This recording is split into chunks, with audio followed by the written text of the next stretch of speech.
Hello, YouTube.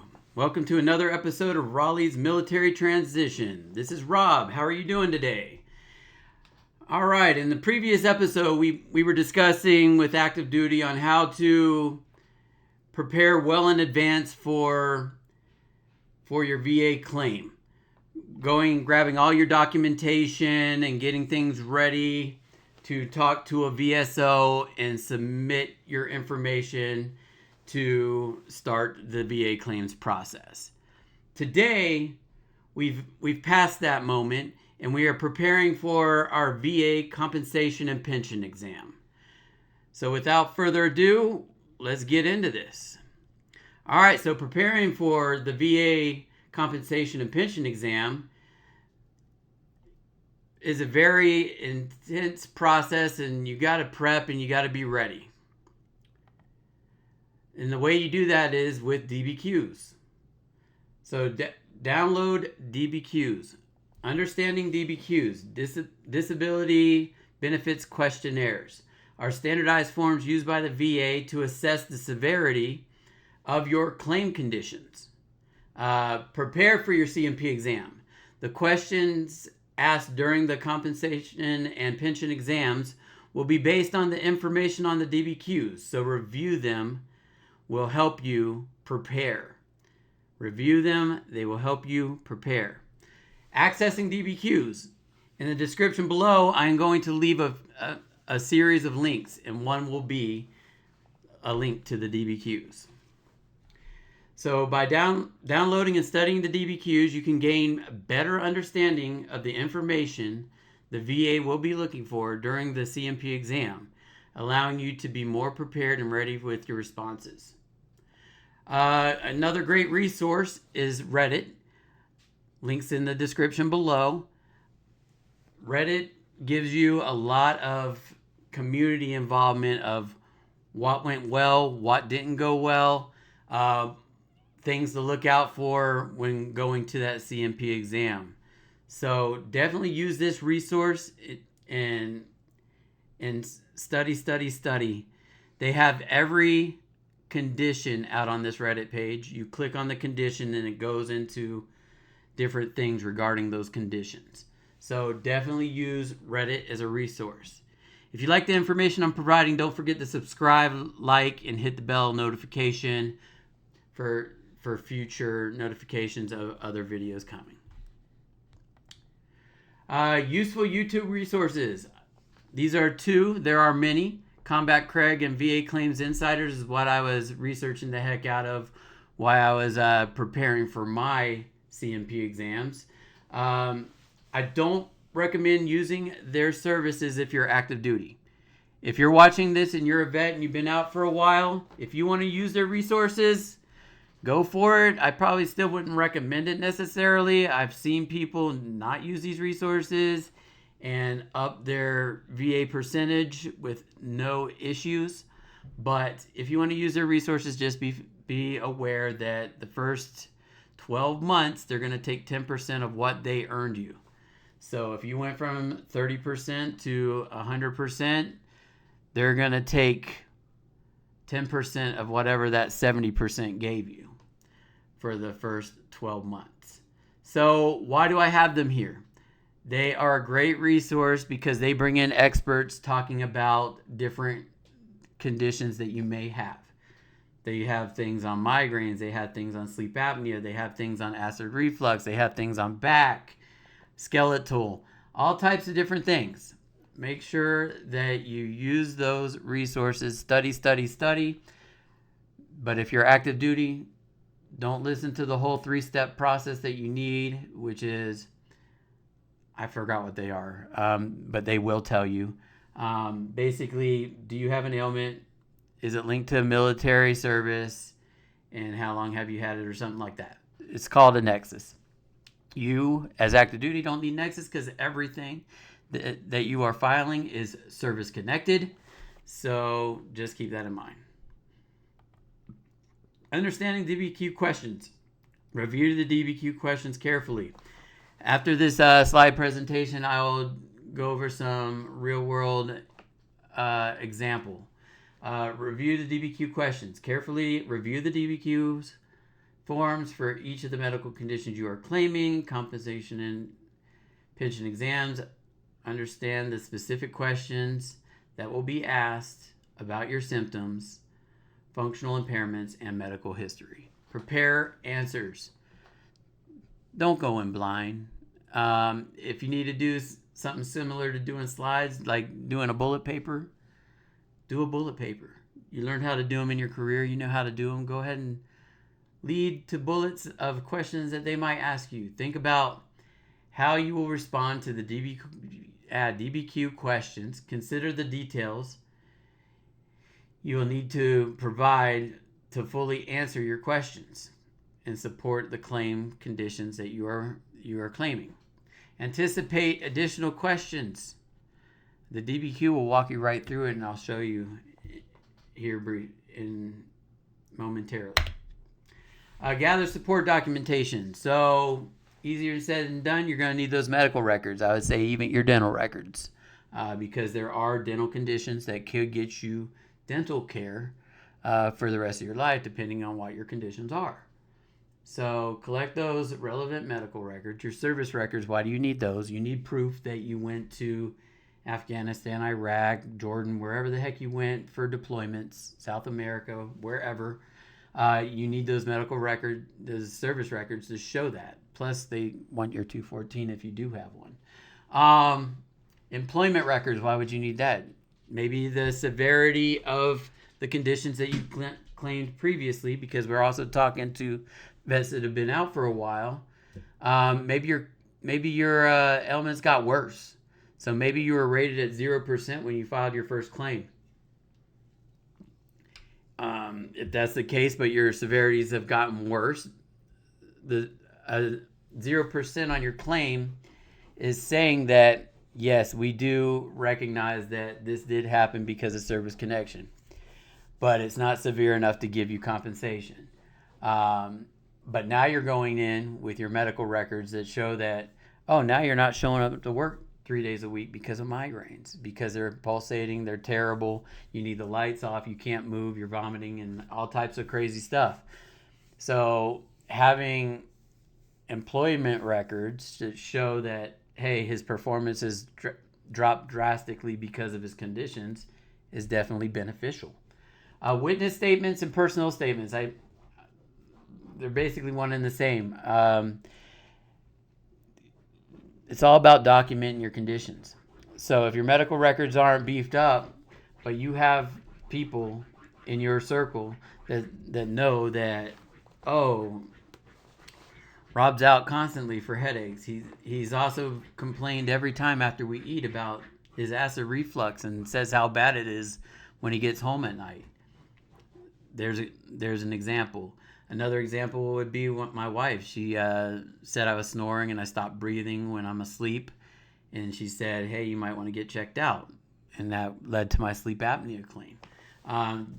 These are these personal statements that you can include with your claim to give further justification on the severity of your conditions. Practice describing your symptoms. All right, you're gonna walk into the CMP exam refreshed, ready to go, and you're gonna be like, man, I feel great today. Nothing's wrong with me. My hips finally not bothering me for the last couple weeks. But at the end of the day, this isn't about describing your symptoms now. It's about describing your symptoms over time. So how does your hip feel when it flares up? How does your toe feel when it starts to cramp up? Like, these are all the things that you want to include. You want to be like, for example, for me, I've been having foot cramps lately. Like, how do you describe that? Well, every other day, my feet are cramping up, that I can't walk, and my toes are crinkling up by themselves automatically, and it's super painful, and I can't stand it. That's what they need to hear. They don't want to hear about your good day today. So, attending the exam. Arrive 15 minutes early. Do not miss your exams. I repeat, do not miss your exams. If you miss your exam, you're saying, hey, whatever, I don't care. Or something came up. Regardless, you don't want to miss it if you can help it. If you miss your exam, you could be rescheduled, and it could be months before you get in again to be seen for your CMP exam. So do not miss your exam. Get a good night's sleep. You want to be, I guess, with lack of words, ready to fight. You want to be able to tell your conditions. You want to be awake enough to explain your conditions and how they're affecting your life. Provide details and be honest with your responses. That's very important. You don't want to claim something that you really don't have much medical evidence, or if any medical evidence, and go in there and talk about your conditions. We see how that happened recently with, I don't remember what his name is, but he was supposedly paralyzed, but he's on Facebook walking around and going to a CMP exam and grabbing his wheelchair out of his car to go to his exam. I forgot the dude's name, but yeah, be detailed, be honest. Don't lie about your conditions, man. It can only ruin you in the future. I think that dude owed $800,000 back to the government for his false claims. Be ready to discuss your condition, which we talked about in the previous slide. Do follow up. So review the exam report. I'll explain this more here shortly. Do follow-ups with the VA. I'm currently working with my coworker. It's funny, her and her husband filed at the same exact time. Husband already got his claim back with approval, got a pretty good percentage. But the proactive one, my coworker, she hasn't gotten anything back yet. So it's pretty funny how the VA works, man. They file their claims on the exact same day, but that just shows how different everybody's claim is.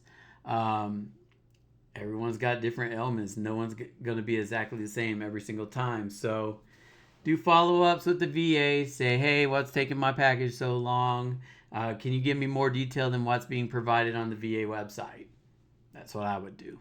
Advocate for yourself. So if you look at these DBQs and you're like, whoa, I got lowballed on my condition, I want a re-examination, seek assistance. Go talk to your VSO that I told you to talk to on that previous video, and say, hey, I want a reevaluation. A perfect example of that is I was looking through my DBQs for my mental health because I claimed anxiety, depression, adjustment disorder, and when my DBQ came back, the CMP examiner said I only have anxiety. I only have insomnia. So it's funny because after I got my rating and got seen by mental health, I got PTSD, I got anxiety, I got depression, and of course I got insomnia. I don't sleep well at all, even with a CPAP. So advocate for yourself, seek assistance. That's all I got for the slides, but like I said, I'm going to go in a little bit more detail. So what you're looking at on the right hand side here is a DBQ for headaches. And on the left hand side, what you're seeing is the Code of Federal Regulations. This is called the rating schedule, and this is the rating schedule for all of your things that you might file for. So we are going to look over here, and we're going to look up migraines. So this will give you the rating for the migraines. So what we mean by prepping your DBQ is prepping it toward your migraines. Okay? So this is an example of a migraine DBQ. You're going to be filling it out. The doctor's going to ask you different questions, and they're going to look at your records to answer this top part. So, does the veteran now have, or has he or she ever been diagnosed with headaches? Yes, he's got migraines, he's got tensions, and then they got the code. The code is right here. That code is going to go in here and the date of the diagnosis that they saw in your records. If there are additional diagnoses that pertain to headaches, go ahead and put it in here. So I see that in the records it shows that this veteran has nausea, can't stand light, blah, blah, blah during their headaches. Describe the history of the headaches. How long have they been going on? They've been going on his whole darn career. It's ridiculous. Does the veteran have a treatment plan? Yes. He's taking this medication that I see in his records. So key here is, like I told you, active duty folks, right? Go get seen, go get medication, be seen, and don't self-medicate anymore. Get diagnosed with your conditions that you have, even though you know there's tools out there that are over the counter that can help you eliminate some of that pain. And then we talk about the experience of the headaches. Consistent pain, pulsating, pain localized to one side. Does the veteran experience non-headache symptoms such as, what would we talk about? Nausea, vomiting, sensitivity of light and sound, change in vision, sensory changes. And then the duration. How long do these headaches last? Because start looking over here, guys. Less frequent attacks, 1 in 2 months over the last several months. Now look at what we're looking at here.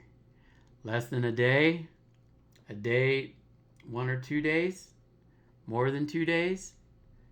Pay attention to that. And then we talk about how effective they are, how frequent are they. And then you start seeing the wording that's on the scheduler. And that's why I'm saying you got to know what you're looking for and how you're prepping for your condition. If you got medical records that support this, make sure you're talking about prostrating and prolonged attacks. Prostrating attacks of migraines. How frequent? Prostrating and prolonged attacks. So one's just prostrating, one's prostrating and prolonged attacks. So this is the 50% column. This is the 30% column. You see where I'm going? These are your DBQs. Know your DBQs. So I hope the information that I have provided you today in this episode is extremely helpful for you. Get what you deserve. Be prepared for your CMP exams. And we'll talk to you on the next episode. Talk to you soon. I'm out.